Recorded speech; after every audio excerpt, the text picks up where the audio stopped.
Hello' everyone, good morning. আৰু আজি মই দেখুৱাবলৈ লৈছোঁ বৰ্তমান সময়ত ফুলি থকা মোৰ গাৰ্ডেনত ফুল কেইজোপা। আৰু মই ফুল ক'ত লগাইছোঁ দেখিছেনে? মাছৰ কাৰ্টুনত। আৰু মোৰ ফ্ৰেণ্ড এগৰাকীও কৈছিলে যে মাছৰ কাৰ্টুনত বহুত ধুনীয়া হয় ফুলৰ গছবিলাক, আৰু সেয়েহে মই ইয়াতে লগাই থৈছোঁ। এতিয়া আৰু ধুনীয়াকৈ গ্ৰ' হৈছে।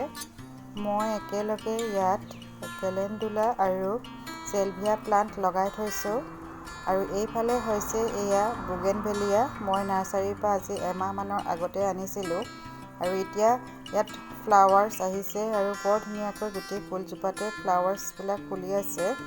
আৰু এয়া হৈছে আমাৰ শাকনি বাৰীতে ফুলি থকা তিল গছৰ ফুল। মই প্ৰথমে নাজানিছিলোঁ কি ফুল, ইমান ধুনীয়াকৈ ফুলি আছে। আৰু এনেকৈ ফুলি থকা দেখি মই অলপ আপোনালোকক ক্লিপ দেখুৱালোঁ। আৰু এনেদৰে ফুলনি বাৰীতো ফুল গছ লগাব পাৰি। আৰু মই ভাবিছোঁ এইবাৰ এয়া ছিজনত ময়ো এনেদৰে ফুলৰ বাগানত তিল গছৰ ফুল লগাম। আৰু এয়া হৈছে ক্ৰাউন অফ থ্ৰন। আৰু এয়া গোটেই কেকটাছৰ দৰে প্লাণ্টটো আৰু ধুনীয়াকৈ ফুলি আছে।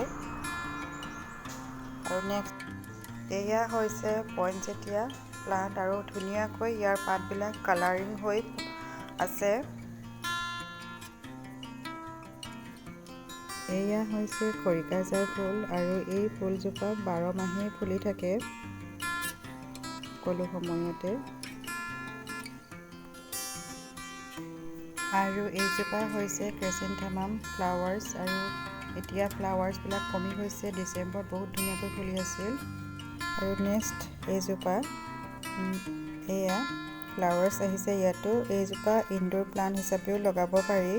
বৰ্তমান মই বাহিৰতে লগাই থৈছোঁ, আৰু ইয়াৰ নামটো মই ভালদৰে নাজানো। তথাপিও এইজোপা বৰ সোনকালে গ্ৰ' হয়। ইয়াৰ ডালবিলাক ভাঙি লগাই দিলেই হৈ যায়।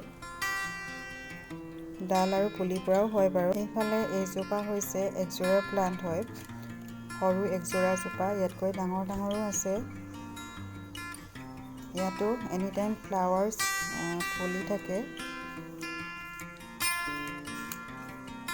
এইজোপা বগা গোলাপ, আৰু এইজোপাও ধুনীয়াকৈ ফুলি আছে বাবে গোলাপজোপাও লগতে দেখুৱাই দিলোঁ।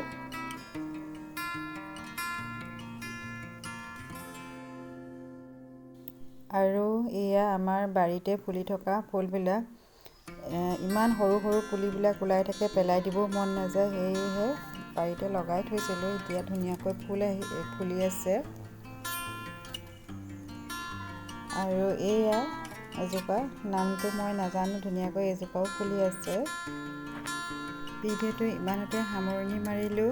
যদিহে ভিডিঅ'টো চাই আপোনালোকে ভাল পালে তেন্তে লাইক আৰু ছাবস্ক্ৰাইব কৰি দিব। ধন্যবাদ।